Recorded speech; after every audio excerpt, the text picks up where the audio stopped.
Hello everyone, मैं Ankit Shukla skill hacker के branch RPRD Geeta Krishna agriculture classes से। और आज मैं आप लोगों के लिए लेकर आया हूं अपना लेक्चर नंबर पहला, किसका, एग्रोनॉमिकल क्रॉप्स का। ठीक, इनके जो MCQs हैं उसके बारे में आज आप लोगों से मैं कुछ क्वेश्चंस को डिस्कस करूंगा। इसका अगला लेक्चर आप लोगों को हमारे अगले वीडियो में मिल जाएगा। तो चलिए बिना किसी देरी के शुरू करते हैं, अपने पहले क्वेश्चन की ओर चलते हैं। क्या है हमारा पहला question? Which are the following is a kharif crop, मतलब इनमें से कौन सी ऐसी क्रॉप है जो खरीफ क्रॉप है। ठीक, क्या? Beet, barley, rice, mustard. देख सकते हैं आप लोग ऑप्शन क्या है, बीट, बार्ले, राइस, मस्टर्ड। मतलब क्या? गेहूं, जौ, धान, सरसों। ठीक, इसमें से कौन सा है जो हमारा क्या है सही ऑप्शन होगा। ठीक, कौन सी खरीफ फसल है? तो खरीफ का मतलब क्या होता है, जो हमारी मानसून सीजन में बोई जाती है वो फसलें। ठीक, जब मानसून हमारा आता है, ठीक, तो वो जो फसलें होती हैं वो होती हैं खरीफ क्रॉप्स। ठीक, तो क्या है कि इसमें से खरीफ क्रॉप फसल कौन सी हो जाएगी, मानसून में कौन सी फसल बोई जाती है, जब हमारा पानी बरसता है तो कौन सी क्रॉप बोई जाती है, तो वो क्या है, धान बोया जाता है। ठीक, पैडी। ठीक, तो क्या है ऑप्शन नंबर क्या है, सी इसका सही आंसर हो जाएगा। ठीक, तो चलते हैं, ये देख सकते हैं आप लोग आंसर इसका क्या है, rice is grown in the kharif season sown with the onset monsoon June July and harvest in October November. It needs a lot of water hence ideal for rainy season. मतलब क्या, ये पानी के सीजन में बोई जाने वाली या वर्षा ऋतु में बोई जाने वाली सबसे अच्छी क्रॉप मानी जाती है। ठीक, पानी में जहाँ जल भराव होता है वहाँ पे भी क्या है खड़ी रह सकती है। ठीक, तो क्या है इसका जो आंसर हो जाएगा क्या, ऑप्शन नंबर सी। चलते हैं अपने अगले प्रश्न को। ये देख सकते हैं आप लोग, पूरा पहले आंसर देख लीजिए, ये देख सकते हैं, नोट कर लीजिएगा, बहुत ही इंपॉर्टेंट क्वेश्चन है, आप लोग नोट कर लीजिएगा। ये देखिए आंसर। चलते हैं अगले प्रश्न की ओर। क्या है कि हमारा optimum spacing for groundnut bunch type of varieties. ठीक, क्या है for the bunch type of varieties के लिए क्या है हमारा ऑप्टिमम जो है स्पेसिंग कितनी होती है। ठीक, क्या है कि जो हमारी दूरी होती है, ठीक, फसल से फसल की और कतार से कतार की। ठीक, फसल से फसल और क्या है कतार से कतार की जो दूरी होती है वो कितनी होती है, उसके लिए क्या है ये देख सकते हैं आप लोग। हमारा ऑप्शन क्या है कि ऑप्शन नंबर ए क्या है 30 से 10 सेंटीमीटर। ठीक, ऑप्शन नंबर बी क्या है 45 से 10 सेंटीमीटर। ऑप्शन नंबर सी 60 से 30 सेंटीमीटर। ऑप्शन नंबर डी क्या 75 से 30 सेंटीमीटर। ठीक, तो क्या होता है कि जो हमारी मतलब जो बंच टाइप वैरायटीज होती है, जो गुच्छेदार मूंगफली वाली जो वैरायटीज होती हैं, उसके लिए कतार से कतार दूरी चाहिए 45 सेंटीमीटर और प्लांट से प्लांट्स की जो दूरी होती है वो 10 सेंटीमीटर की होती है। ठीक, तो क्या है कि इसका जो हो जाएगा आपका answer number option number B सही हो जाएगा। ये आप लोगों को हम बताते चलें कि इसका जो ऑप्शन है ये देख सकते हैं। ठीक, अपना ऑप्शन क्या है बी सही है। ठीक, क्या है 45 से 10 सेंटीमीटर। ठीक, देखो एक्सप्लेनेशन क्या है, bunch type of ground plants grow compactly and require less space. Recommended spacing is 45 cm between rows and 10 cm between plants। मतलब क्या वही जो भी हमने बताया क्या कि मतलब क्या है 45 सेंटीमीटर रोज के बेड में चाहिए। मतलब क्या है जो कतार से कतार दूरी होती है और जो प्लांट से प्लांट दूरी होती है कितना 10 सेंटीमीटर चाहिए होता है। ठीक, चलते हैं अपने अगले प्रश्न की ओर। ठीक, तो ये देख सकते हैं अपना अगला प्रश्न क्या है कि कह रहा है the botanical name of American cotton is, मतलब कि जो हमारे जो अमेरिकी पास है उसका क्या है बोटेनिकल नेम क्या होता है। ठीक, उसका साइंटिफिक नेम क्या होता है, गॉसिपियम हिस्टोरम होता है, कजेनस कजान होता है, गॉसिपियम इंडिकम होता है, या क्या है गॉसिपियम अर्बोरियम होता है। ठीक, तो जो हमारा कजेनस कजान है, ठीक, तो ये क्या होता है, ये अरहर होते हैं या कोई कॉटन नहीं होते। जो गॉसिपियम इंडिकम है ये कोई स्पीसीज नहीं है कॉटन की किसी भी प्रकार की। ठीक, ठीक, तो क्या है कि ये गॉसिपियम इंडिकम कोई स्पीसीज नहीं होती। गॉसिपियम अर्बोरियम क्या है, ये हमारी इंडियन स्पीसीज होती है। ठीक, क्या है ये इंडियन स्पीसीज होती है। तो क्या है इसका करेक्ट आंसर क्या हो जाएगा, ऑप्शन नंबर ए। ठीक, क्या है गॉसिपियम हिर्सुटम। ये देख सकते हैं इसका ऑप्शन नंबर क्या है ए है। ठीक, ये देखिए आप लोग देखिए क्या है Gossypium hirsutum. Gossypium hirsutum is a American cotton widely cultivated due to high yield and better fibre. It covers 90% area under cotton in India. क्या है ये अपने इंडिया के अंदर भी क्या है कि मतलब लगभग 90% से ज़्यादा एरिया मतलब लोग क्या है इसको उगाते हैं। ठीक, पसंद करते हैं।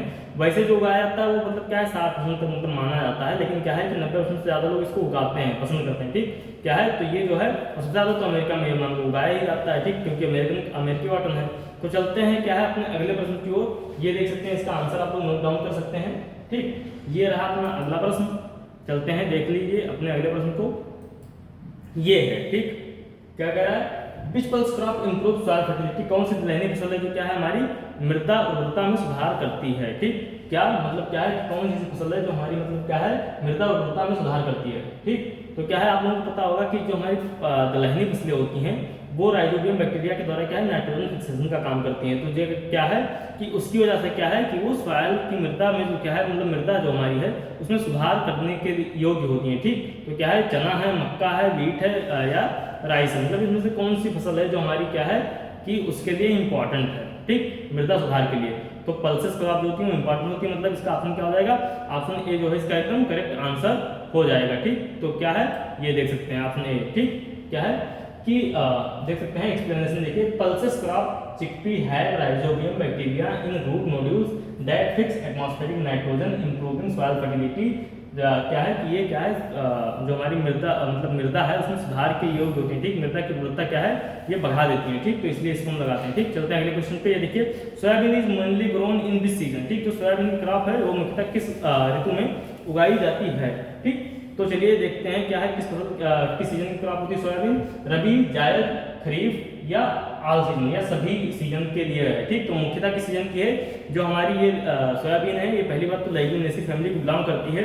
अच्छा अमाउंट पाया जाता है इसमें प्रोटीन का और तेल का। ठीक, यह मुख्यतः तेल के लिए ही भारत में उगाई जाती है। ठीक, क्योंकि दाल के पर्पज से इसे कोई यूज नहीं करता है। ठीक, तो क्या है, यह मुख्यतः तेल के पर्पज से उगाई जाती है, जबकि इसमें प्रोटीन कंटेंट बहुत हाई होता है, 40% प्रोटीन पाया जाता है, 40 से 42%। ठीक, जबकि तेल जो है वो 20% पाया जाता है। तो इसका जो मतलब ये जो मुख्यतः उगाई जाती है वो क्या है, हमारा आंशिक मानसून सीजन में उगाया जाता है। मतलब क्या कि हमारा मुख्यतः किसमें, वर्षा ऋतु में उगाया जाता है। ठीक, तो किसमें, खरीफ सीजन की ये भी होती है। ठीक, ये देख सकते हैं क्या है, सोयाबीन या kharif crop sown with monsoon June July and needs warm weather and adequate rainfall. क्या मुख्यतः क्या है इसको, मतलब क्या एडिक्वेट रेनफॉल, क्या मतलब पर्याप्त वर्षा की आवश्यकता होती है। ठीक, तो ये देख सकते हैं इसका एक्सप्लेनेशन। चलिए चलते हैं अपने अगले प्रश्न पे। Which of the following crops is classified as a serial.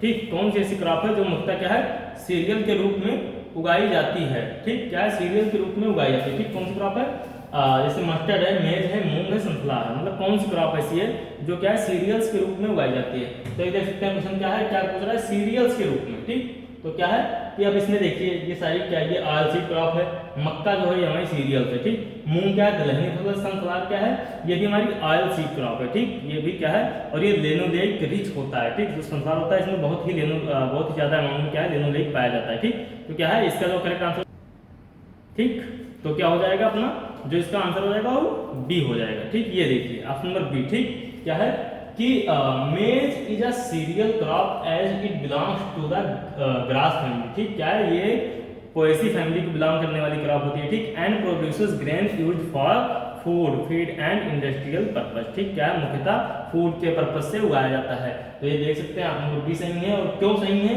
इसका रीजन हमने आपको एक प्रॉपर दे दिया है, देख सकते हैं पूरा। ठीक, चलिए चलते अपने अगले प्रश्न की ओर। ये देखिए क्या है, the oil content in mustard seed is approximately. क्या है, जो हमारा मस्टर्ड सीड होता है, ठीक, उसमें लगभग कितना, जो मस्टर्ड का बीज होता है सरसों का, उसमें लगभग कितना तेल पाया जाता है।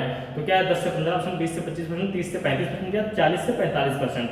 तो कितना पाया जाता है, 30 से 35% पाया जाता है। ठीक, चलते हैं अपने मतलब आंसर की ओर। ये देख सकते हैं 30 से 35% पाया जाता है सामान्यतया। चलते हैं अगले प्रश्न पे। Which one is not a leguminous crop? इनमें से कौन सी ऐसी फसल है जो दलहनी फसल नहीं है। ठीक, क्या लेंटिल, अरहर या मतलब क्या है पिजंती, ग्राउंडनट, सोरगम, मतलब इनमें से कौन सी क्रॉप है जो हमारी लेग्यूमिनस क्रॉप है, जो फैमिली लेग्यूमिनेसी को बिलोंग नहीं करती है। तो सोरगम जो होता है हमारा कोर्स सीरियल होता है। ठीक, किंग ऑफ कोर्स सीरियल भी से कहा जाता है। तो ये क्या है, ये हमारी फैमिली पोएसी को या ग्रेमनी को बिलोंग करता है। ठीक, तो इसका मतलब क्या है, ये दलहनी फसलों के अंतर्गत नहीं आता है। ठीक, चलते हैं अपने अगले, देखिए इसका आंसर है ये। चलिए देखिए क्या देखते हैं अपने अगले प्रश्न को। Which crop is known as golden fibre. कौन सी ऐसी क्रॉप है जो गोल्डन फाइबर के रूप में जानी जाती है। क्या मतलब ऐसी कौन सी क्रॉप है जिसका रेशा क्या है गोल्डन फाइबर के रूप में जाना जाता है। ठीक, तो ये देखिए क्या है, कॉटन, जूट, सनहम, सनई, क्या है, सिसेल, सिसल। ठीक, मतलब क्या है इसको, मतलब क्या है कि किसको नहीं जाना, किसको गोल्डन फाइबर के रूप में जाना जाता है। ठीक, तो कौन सी क्रॉप हमारी जूट की जो फसल है इसे गोल्डन फाइबर के रूप में जाना जाता है। व्हाइट गोल्ड के नाम से किसे जाना जाता है, कॉटन को जाना जाता है। ग्रीन गोल्ड के नाम से किसे जाना जाता है, बंबू को जाना जाता है, बांस को जाना जाता है। ठीक, गांव में से बांस कहते हैं। ठीक, बंबू को कहते हैं, ग्रीन गोल्ड के नाम से जानते हैं। ठीक, और ये सबसे लंबी ग्रास भी मानी जाती है। ठीक, तो क्या है कि ये सबसे लंबी ग्रास मानी जाती है। ठीक, सबसे ज्यादा बंबू की खेती कहाँ होती है आप लोग कमेंट में बताइएगा। ठीक, ये चलिए देखते हैं इसका आंसर। ये देखिए क्या है, बी ऑप्शन। ठीक, jute, jute is called golden fibre due to क्या है it's shining appearance and economic importance as a natural fibre crop use in packaging textile etcetera. क्या मुख्यतः टेक्सटाइल के रूप में ये यूज होता है। ठीक, ये देख सकते हैं आंसर इसका, देखिए आप लोग, ये देखिए। ठीक, चलते हैं अपना क्या है अगले प्रश्न की ओर। देखिए क्या है, the best suited soil for rice cultivation is, मतलब क्या है अपना जो मतलब पैडी होता है उसके लिए सबसे अच्छी मृदा कौन सी होती है। इसका आंसर सभी को पता होगा क्योंकि सारे लोग लगभग जो एग्रीकल्चर करते हैं गांव से बिलोंग करते हैं मुख्यतः लोग। ठीक, तो उन्हें पता होगा कि कौन सी मतलब क्या कौन सी सॉइल में उगाई जाती है, क्या सैंडी लोम में या लोम में या क्लेई में या लेटेराइट सॉइल में। तो क्या है मुख्यतः ये अपनी जो उगाई जाती है, हमने बताया था क्या, जहाँ पे जल भराव कंडीशन पाई जाएगी। ठीक, जहाँ पे क्या है अपना जल भरा होगा, ठीक, पानी भरा रहेगा। ठीक, तो पानी कहाँ पे भरा रहेगा, क्लेई सॉइल में अच्छा भरा रहता है। ठीक, क्योंकि सैंडी लोम में क्या होता है लीज करके नीचे चला जाता है। ठीक, लोमी में भी क्या है लीज डाउन हो जाता है, मतलब क्या है गुड ड्रेनेज होती है उसकी। ठीक, हाँ अगर पूछा जाए एग्रीकल्चर के लिए सॉइल सबसे अच्छी कौन सी होती है तो लोमी सॉइल सबसे बेहतर मानी जाती है। ठीक, और फिर क्या है क्लेई सॉइल, क्या है इसमें वाटर होल्डिंग कैपेसिटी अच्छी पाई जाती है। तो मतलब क्या इसमें कहाँ जो हमारा पैडी होता है वो कहाँ पे उगाया जाएगा, क्लेई सॉइल में अच्छी तरह से उगाया जाएगा। ठीक, तो क्या ऑप्शन नंबर सी इसका सही हो जाएगा। देख सकते हैं क्या है, rice requires standing water and clayey soil holds water efficiently making it ideal for puddling. क्या है पडलिंग के लिए अच्छा बनाता है। ठीक, तो क्या है ये पानी अच्छे से एब्जॉर्ब कर सकती है, रोक सकती है। ये आप लोग आंसर देख सकते हैं, नोट कर लीजिएगा, बहुत ही महत्वपूर्ण प्रश्न है। ठीक, ये सब चलिए आगे चलते हैं अगले प्रश्न पे। क्या है, what is the recommended seed rate for beet in broadcasting method. Broadcasting method में क्या है रिकमेंडेड सीड रेट बीट के लिए क्या होता है, तो ये सबको पता होगा। 75 से 80 कीजिए, या 100 से 125, या 40 से 150, या 200 से 220। तो क्या है पता होगा कि जो हमारा मतलब ऑप्टिमम टाइम पर हम सीड सोइंग करते हैं तो 100 से 125 केजी क्या होता है बेटर सीड रेट होता है इन ब्रॉडकास्टिंग मेथड। ठीक, वीट का। ठीक, तो जो वीट हमारी बोई जाती है वो कितने 100 से 125 केजी पर हेक्टेयर इसमें सीड लगता है। ठीक, और जो लगभग 125 से 150 केजी क्या है लेट सोइंग के लिए बेहतर माना जाता है। ठीक, तो चलिए शुरू करते हैं। अगर लेट सोइंग के लिए पूछेगा तो ऑप्शन क्या सही हो जाएगा, 125 से 150 ऑप्शन में वो देगा। ठीक, तो चलिए चलते हैं अपने अगले, इसका यह आंसर है अगले प्रश्न की ओर। ठीक, which crop has maximum oil content in percentage basis. अब परसेंटेज के आधार पर पूछ रहा है। वैसे तो मुख्यतः क्या है कि ऑयल सीड का मेनली स्रोत क्या है अपने भारत में, ग्राउंडनट को माना जाता है। ठीक, सबसे ज्यादा जो तेल निकाला जाता है इसका मूंगफली का निकाला जाता है। ठीक, जबकि मतलब परसेंटेज के बेसिस में परसेंटेज की मात्रा में सबसे ज्यादा किसमें पाया जाता है तेल, क्या है मतलब सोयाबीन में, ग्राउंडनट में, सेसम में या मस्टर्ड में। तो मस्टर्ड का भी हमने आपको बता दिया 30 से 35 केजी पाया जाता है। अभी हमने ग्राउंडनट का बताया तो लगभग क्या 45% जो है तेल पाया जाता है इसमें। ठीक, 45% क्या है ऑयल कंटेंट मिलता है। ठीक, ग्राउंडनट के अंतर्गत। और जो मतलब सोयाबीन होती है उसको भी अच्छी मतलब क्या है वो प्रोटीन का अच्छा स्रोत है, एज वेल एज क्या है तेल का भी अच्छा स्रोत है। ठीक, ऑयल का भी अच्छा स्रोत है। ठीक, तो क्या है इसमें जो प्रोटीन पाया जाता है 40 से 42% पाया जाता है सोयाबीन में, और जो ऑयल परसेंटेज होता है वो क्या होता है 20% होता है। जो हमारा सेसम है, ठीक, जो तिल है इसमें 48 से 52% तेल पाया जाता है। ठीक, इसमें क्या है तेल की मात्रा बहुत ज्यादा पाई जाती है। तो क्या है सबसे अच्छा मतलब क्या है सबसे ज्यादा परसेंटेज की मात्रा में पूछे तो कौन है, ऑप्शन नंबर सी। ठीक, सेसम, तिल में बहुत अच्छा तेल पाया जाता है। ठीक, ये देखिए सेसम क्या है, सेसम में लगभग 48 से 52% तेल होता है। ठीक, क्या है ये जो सभी जितनी भी ऑयल सीड है सबसे ज्यादा इसमें पाया जाता है। ठीक, चलते हैं अगले प्रश्न पे। क्या है, which is a C4 crop. कौन सी ऐसी क्रॉप है जो C4 है। ठीक, क्या है C4 प्लांट है। ठीक, एक C3 होता है, C4 होता है, कैम होता है। आप लोग क्या है कमेंट में कैम प्लांट्स के एग्जांपल बताइएगा। ठीक, तो क्या है इसमें से बीट, राइस, मेज, बार्ले। अब क्या है कि इसमें से C4 किसको कहा जाता है, जो हमारा C4 होता है वो किसको बोला जाता है C4 प्लांट। जिनकी पत्तियां लगभग चौड़ी मानी होती हैं उनको कहा जाता है C4 में आ जाता है। ठीक, क्या है तो इसके लिए हालांकि ऐसा मतलब कोई वो रीजन नहीं है इसका कि मतलब जिसकी चौड़ी होगी वो C4 होगा। ठीक, तो क्या है C4 के लिए क्या है देख सकते हैं मेनली क्या है इसमें बीट, राइस, बार्ले क्या है C3 प्लांट्स होते हैं। ठीक, C3। अब इसमें बीट जो होता है C3 लॉन्ग डे होता है क्योंकि इसको लाइट रिक्वायरमेंट ज़्यादा चाहिए होती है। ठीक, और जो हमारा पैडी होता है एक होता है शॉर्ट डे प्लांट होता है। ठीक, क्योंकि इसको लाइट रिक्वायरमेंट क्या है कम चाहिए होता है। ठीक, इसको क्या है 10 घंटे तक ही लाइट मतलब रिक्वायरमेंट होती है, जबकि हमारा जो वीट है उसको क्या है 12 घंटा या उससे ज़्यादा की लाइट रिक्वायरमेंट होती है। ठीक, लॉन्ग डे का मतलब ये नहीं होता कि जो लंबे समय तक लगा रहे हैं, लंबे समय तक नहीं, क्या है लॉन्ग डे का मतलब होता है कि जिसको ज़्यादा मात्रा में क्या है ज़्यादा अमाउंट में क्या है रोशनी चाहिए हो, और क्या है शॉर्ट डे का मतलब जिसको कम अमाउंट में क्या है लाइट रिक्वायरमेंट होती है। ठीक, वो शॉर्ट डे होते हैं। कैम प्लांट वो होते हैं ठीक क्या है कि जो यहाँ पर मतलब क्या है मुख्यतः C4 मतलब क्या है जो अपने एरिड रीजन्स में उगाए जाते हैं। इसके एग्जाम्पल आप बताइएगा। ठीक, और क्या है कि डे न्यूट्रल प्लांट कौन से होते हैं? डे न्यूट्रल प्लांट वो होते हैं जिनको क्या है लाइट से कोई फर्क ही नहीं पड़ता, लाइक टोमेटो, आप लोगों ने सुना होगा टोमेटो। इसको क्या है कि मतलब टमाटर होता है, इसको मतलब लाइट से कोई मतलब ही नहीं है, लाइट रहे ना रहे, लगभग जितनी सोलिनेसियस क्रॉप होती है उनको क्या है लाइट रिक्वायरमेंट की मतलब बहुत ज़्यादा जरूरत नहीं होती है, सारे डे न्यूट्रल में आ जाती है, ठीक लगभग।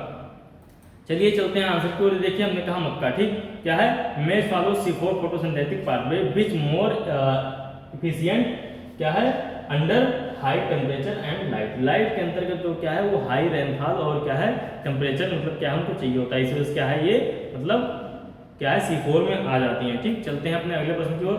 सनफ्लावर क्या है कि sunflower requires which type of pollination, क्या सूरजमुखी में किस प्रकार का क्या है परागण होता है, ठीक। तो ये देख सकते हैं सूरजमुखी पूछ रहा है, ठीक। विच पॉली मतलब क्या है सेल्फ पॉलिनेशन होता है, क्रॉस पॉलिनेशन होता है, एसेक्सुअल रिप्रोडक्शन होता है या क्या है नन ऑफ दीज, इनमें से कोई नहीं। तो अब सनफ्लावर जिनके यहाँ उगाया जाता है, जैसे हमारे यहाँ बनारस पे उगाया जाता है, बनारस में हम लोग जानते हैं, ठीक, जहाँ पे उगाया जाता है उनको ये पता होगा कि जो सनफ्लावर होता है उसकी फील्ड में क्या है मधुमक्खियाँ आ जाती हैं, बहुत सारी मधुमक्खियाँ मिलती हैं, ठीक है। फ्लावरिंग टाइम होता है, उस टाइम पे जाके देखोगे तो क्या बहुत सारी मधुमक्खियाँ आ जाती हैं, ठीक। तो क्या है वो क्या होती है हमारी क्या है कि वो सनफ्लावर की मतलब क्या है क्रॉप होती है, ठीक। तो आप लोगों को क्या है ये जो इसमें आंसर हो जाएगा उसमें देख सकते हैं क्या है ये क्रॉस पॉलिनेशन को प्रमोट करती है, ठीक। जो सनफ्लावर होती है हमारी वो क्या है क्रॉस पॉलिनेशन को प्रमोट करता है, ठीक क्या है उसमें मधुमक्खियों के द्वारा क्रॉस पॉलिनेशन होता है, तो इसलिए क्या है इसका आंसर हो जाएगा ऑप्शन नंबर क्या है बी हो जाएगा, ठीक। क्या ऑप्शन बी हो जाएगा, ये लोग आप लोग देख सकते हैं। और इसके चलिए आंसर पे चलते हैं, ये देखिए ऑप्शन बी ऐसे, ठीक। क्या sunflower is cross pollinated mainly by insect like बीज, क्या है हनी बी के द्वारा मुख्यतः क्या है इसमें परागण होता है, ये आप लोग नोट कर लीजिएगा, देख सकते हैं, ठीक आप लोग। और चलते हैं क्या है अपने अगले प्रश्न पे, ये देखते हैं which is a fodder crop, निम्न में से कौन सी एक चारा फसल है, ठीक मतलब इनमें से कौन सी एक चारे वाली फसल है। तो देख सकते हैं option number A berseem, option number B rice, option number C maize, option number D mustard, मतलब इसमें से कौन सी चारे वाली फसल है। तो चारे वाली फसल कौन सी होती हैं जो क्या पशुओं को खिलाने के पर्पज से यूज की जाती है, तो क्या बरसीम है, क्या धान है, या क्या मक्का या सरसों है, ठीक। तो क्या है आप लोगों को पता होगा गांव में लोग क्या है बरसीम को ही क्या है चारे के रूप में उगाते हैं, तो ये चारे की फसल होगी, जो गांव वाले होंगे उनको पता होगा, ठीक। और इसका एक मुख्य बीड होता है, उसका नाम हम लोग कमेंट में बताइएगा कौन सा होता है, और ये बताइएगा इसकी ऑगमेंटेटिव क्रॉप कौन सी होती है, ठीक। जो इसको क्या है तो मतलब उगाने में अच्छा सहायता करती है, जो इसकी ईल्ड बढ़ा देती है, ठीक उपज को बढ़ा देती है। ऐसी कौन सी इसकी सहायक क्रॉप है जो इसकी उपज को पहली कटाई में बढ़ा देती है, जिससे मतलब क्या मिक्स्ड क्रॉप के रूप में उगाया जाता है, और सीड रेट क्या होता है फिर उसका, ठीक। तो क्या है कि आप लोग बताइएगा इस कमेंट में। इसका आंसर बरसीम सही हो जाएगा। इसे किंग ऑफ क्या है फॉडर क्रॉप भी कहा जाता है। क्वीन ऑफ फॉडर क्रॉप किसे कहा जाता है, लूसर्न को कहा जाता है, अल्फा अल्फा को, ठीक, मेडिकागो सटाइवा को, ठीक, मेडिकागो सटाइवा को कहा जाता है कि इसे क्या कहा जाता है क्वीन ऑफ सीरियल्स कहा जाता है, ठीक। और ये देख सकते हैं इसका आंसर एक्सप्लेनेशन, बरसीम is a high quality leguminous fodder crop mainly grown in rabi season. बरसीम एक उच्च गुणवत्ता वाली दलहनी फसल है जिसे मतलब क्या है चारे क्या है ये चारे वाली फसल है, ठीक, जो मुख्यतः कहाँ रबी सीजन में उगाई जाती है, ये देख सकते हैं आप लोग, ठीक क्या है रबी सीजन में उगाई जाती है मुख्यतः, ठीक। चलते हैं ये देखिए अब क्या है भाई अपने यहाँ पे ऑफलाइन बैचेस शुरू हो चुके हैं, ठीक, आप लोग आके ज्वाइन कर सकते हैं, ठीक। ऑनलाइन आप लोगों को कुछ दिन बाद हम आप लोगों को लेक्चर प्रोवाइड करेंगे। हमारे यहाँ पे क्या है कि खाली यूपी कैटेड और आईसीआर जेआरएफ और एजीटीए की तैयारी हम नहीं करवाते हैं इस यूटी की ही, बल्कि सभी कम्पिटेटिव एग्जाम्स की जितने भी कम्पिटेटिव एग्जाम्स होते हैं सबकी तैयारी हमारे यहाँ पे होती है, ना कि खाली एग्रीकल्चर। लेकिन क्या है कि मैं मुख्यतः एग्रीकल्चर पे ध्यान दे रहा हूँ, तो क्या है कि जितने भी एग्रीकल्चर कम्पिटेटिव एग्जाम्स हैं उस पर क्या है हमारी जो टीम है वो आपको मतलब क्या है आप मतलब इस पर कॉन्टेक्ट करेंगे 6239521941 पे। तो क्या है आप लोगों को क्या है पूरा एकदम डिटेल में बता देंगे क्या क्या है, और फी के लिए आपको मतलब एकदम टेंशन मुक्त रहिए, जहाँ भी होगा उससे कम में आपको मिलेगा सब कुछ, ठीक। तो आप लोग ज्वाइन कर सकते हैं हमारे ऑफलाइन बैचेस को, जो कि हम लोग मतलब क्या है स्टार्ट कर चुके हैं, ठीक क्या है बच्चे आना प्रारंभ हो चुके हैं। तो क्या है आप लोग ज्वाइन कर सकते हैं। और सबसे बड़ी बात है कि हम लोग सेमेस्टर क्लास भी साथ में पढ़ा रहे हैं, तो सेमेस्टर क्लासेस भी चलती हैं हमारे यहाँ पे, ज्वाइन करिए और क्या है हमसे जुड़े रहिए। और ऐसे ही लेक्चर्स को देखने के लिए आप लोग हमारे चैनल्स को सब्सक्राइब कीजिए। धन्यवाद।